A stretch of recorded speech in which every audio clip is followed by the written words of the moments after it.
Who doesn't want passive income? A property that pays for itself while you sleep. That's the dream, right?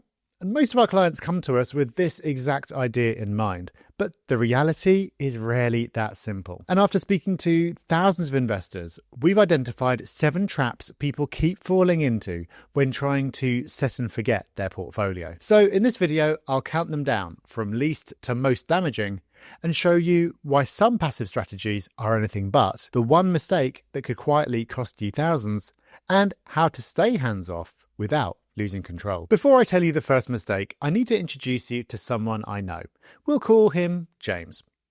A few years ago, James had a high-paying corporate job in London and had just inherited a chunk of money. He knew he wanted to invest in property, but between 12-hour workdays and a packed family life, he didn't have the headspace to dive into the details. So when a friend of a friend mentioned a great deal in Liverpool, he did the bare minimum of research before saying yes. He bought in his own name, hired a refurb team he'd never met, and didn't visit the property once. Fast forward a year, and the project had overrun by 3 months, gone way over budget, and because of how he structured the purchase, he ended up with a huge tax bill that almost wiped out his profit. All because he made the first of 7 big mistakes that passive investors make. He got too hands-off too soon. Being a passive investor doesn't mean being an uninformed one.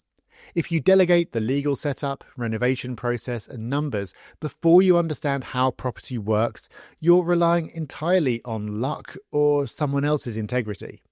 So even if your long-term goal is to be hands-off, your first deal shouldn't be. Before you commit to anything, invest time educating yourself about property to the extent that you could do it yourself, even if you choose not to. Then, once your first purchase is underway, stay close to the process and ask questions. It might be time-consuming in the beginning, but see it as an opportunity to learn as much as possible about the market and the industry.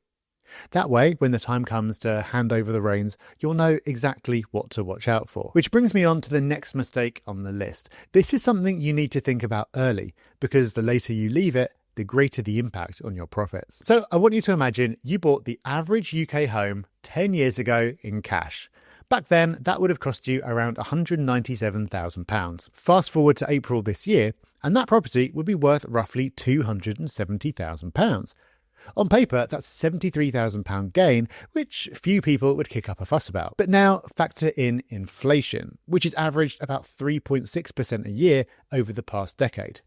In real terms, that property is worth slightly less than it was a decade ago. You would have needed to do better than average just for your investment to hold its value. A lost decade for property?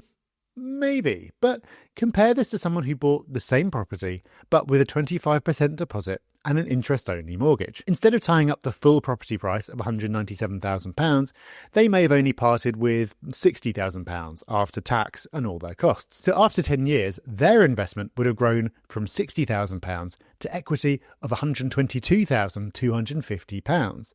Yes, they more than doubled their money over this dreadful decade. Even after accounting for inflation, that's a big win. It's all down to something known in the biz as leverage, which means you put in a small percentage of the purchase price, but capture 100% of the gain. But I can see why so many passive investors fail to use it to their advantage.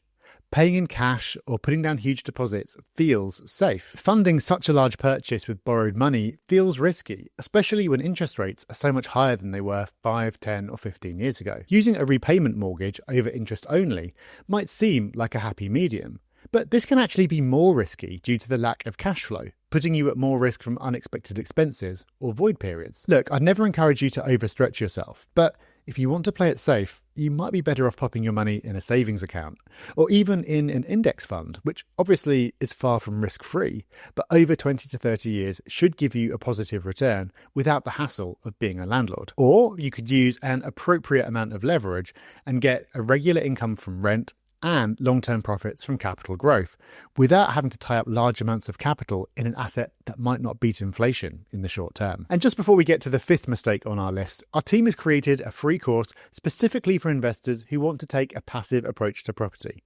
It'll show you the exact steps I took to build a thriving portfolio without sacrificing my business or time with my family. You can download it for free using the link in the description. Now let me tell you about a lady who wrote into our Sunday Times column a few months ago with a nightmare situation. She'd owned a rental property for years, and everything had been ticking along fine, until her tenants suddenly stopped paying rent. She tried to evict them, but couldn't. Turns out her local council had introduced a licensing scheme 2 years earlier, and she had no idea it even existed. And because she didn't have the correct license, she lost her right to evict. As if that's not bad enough, she also found herself legally obliged to repay up to 12 months of rent to her tenants, something she understandably hadn't budgeted for, all because she didn't keep up with one rule change. And that's the thing about property. The rules shift all the time. One small change in legislation and suddenly your paperwork's not in order, your insurance won't pay out, or you're on the hook for a massive fine. And this is just one example. We've seen it happen with deposit protection rules, landlords who didn't know they had to check tenants' passports, and even investors who failed to fit smoke or carbon monoxide alarms because they didn't realise they'd become mandatory. If you're not actively involved in your portfolio, it's easy to assume that someone else will handle this stuff for you. Of course, a good letting agent or sourcing partner should keep you informed. We'll come back to that later. But even if your goal is passive income, you still need to set aside time to stay informed. 10 minutes a week could save you a 5-figure bill. And that's exactly why we write our newsletter, which you can also find linked in the description. We want to keep you informed without taking up too much of your time or overwhelming you with information that won't make that much difference to your investments. So for this next mistake, I need to tell you about one of my biggest blunders as a property investor. Many years ago, I partnered up with another investor to do a flip and a couple of refurbs. He was a builder, so could handle and manage all the practical stuff, while I just fronted the money. But I still got dragged into the decision-making process, which was far more time-consuming than I imagined. Unexpected issues, budget changes, questions about materials, timings and planning rules. And then there was all the other stuff. Endless paperwork, chasing solicitors and remortgaging. I thought I could just hand over the cash and wash my hands of it. But whenever something unexpected came up, which in the property world happens all the time, I had to be involved. Because it wasn't just his investment, it was mine too. That's why this next mistake is choosing a strategy that just doesn't fit the level of involvement you want. Some approaches, like flips, developments and HMOs, are inherently hands-on. There's no avoiding it. Even if you outsource 90% of the work, there'll still be 10% left in need of your attention. And that 10% could occupy more headspace than you possess, especially if your builder uncovers a Roman burial site the same week as a school holiday start and a big work deadline.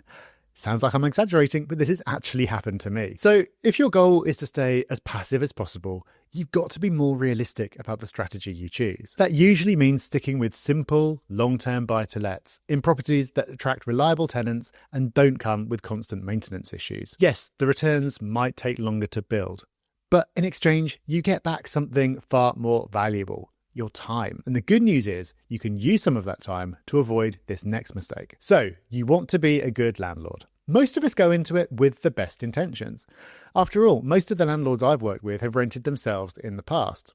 So when we get a good tenant, or even one who isn't terrible, it can be tempting to keep their rent the same for years on end. This is something I once did for a tenant who lived in one of my properties for more than a decade. It got to a point where their rent was literally half of what it should have been, by which point I'd have looked like an evil Bond villain had I increased it to the market rate. So here lies the next mistake on the list: refusing to increase your tenant's rent. You might have the best intentions, but charging the same rent year in, year out can actually be worse for your tenant than small increases each year. Because when you're finally driven to act, maybe by your mortgage costs increasing, hiking their rent up by 50% will more often than not leave them looking for somewhere else to live. And they'll be in for a shock when they realise that similar properties in the area are just as expensive or even higher. So learn from my mistake and review your rents every year if the local market justifies it, even if you think your tenant's the best thing since sliced bread. Increasing the rent isn't fun, your tenant isn't going to thank you. But they'll resent you even more if you try to correct for years of missed growth in one go. They won't think of you as the landlord who kept their rent low for years out of the goodness of their heart. They'll think of you as the landlord who doubled their rent with 2 months' notice during a cost of living crisis. Besides, with the upcoming renters' rights bill, you might find it harder to introduce sudden changes to rent anyway, with the bill giving renters the right to challenge unfair increases. Of course, the amount of rent you charge is just one part of the picture. Even if you get that right, you could lose thousands if you make this next mistake. Being a passive investor usually means someone else is doing the heavy lifting. But if they get it wrong, you're the one who pays the price. And we've seen it happen time and time again. Like the buyer who trusted a sourcing agent, only to realise later they paid way over the odds for a property the agent was clearly incentivised to push. Or the investor who used a mortgage broker who specialised in first-time buyer mortgages and didn't have the first idea how buy-to-let works. They ended up on a much more expensive deal and got a lower loan-to-value than they would have actually qualified for. And then there are the letting agents. We've lost count of how many landlords have had nightmare tenants or compliance disasters because their agent simply didn't do their job properly. That's why the penultimate mistake on the list is putting trust in professionals who don't deserve it. And this mistake ties back to something we talked about earlier in the video. The less involved you are, the less likely you are to spot these problems early. If you don't know what questions to ask or what good looks like, you can't tell when something's off. That's why even passive investors need a solid base of knowledge, just enough to spot red flags, ask the right questions, and sense when someone's winging it. So don't just go with the first person you're referred to. Ask around, check reviews, and compare options. Because you can delegate the work, but you can't delegate the responsibility. Which brings me on to the final but most important passive investing mistake on the list. It's one that might seem obvious, but get it wrong and all the rest of this advice won't get you very far. To really emphasise how important this is, I need to be honest with you about my own portfolio. I've been investing in property for something like 15 years, and it's still not completely passive. I have managed to get my involvement down to less than an hour per month. My PA handles the day-to-day, and if something needs a decision, she pings me on WhatsApp. That's about as low effort as it gets, but it's not nothing. There's still paperwork that crops up. Mortgage renewals, insurance documents, the odd compliance task, and I still need to be available, even if only briefly, when things come up. That's the reality a lot of new passive investors miss. They assume that if they find the right property and hand it off to the right team, they'll never need to think about it again. But that level of detachment, it just doesn't exist. So yes, if you choose the right strategy, the right property, and the right partners, you can get close. But if you expect to switch off completely, you'll only end up disappointed. Worse, you could end up making careless and costly mistakes that could have been easily avoided with just a few minutes of work. So yes, property can be passive most of the time. But if you're still in the early stages of your investing journey, there's something even more important than avoiding these mistakes. It's knowing how to actually get started. So watch this video next for a step-by-step roadmap to buying your first UK property in 2025.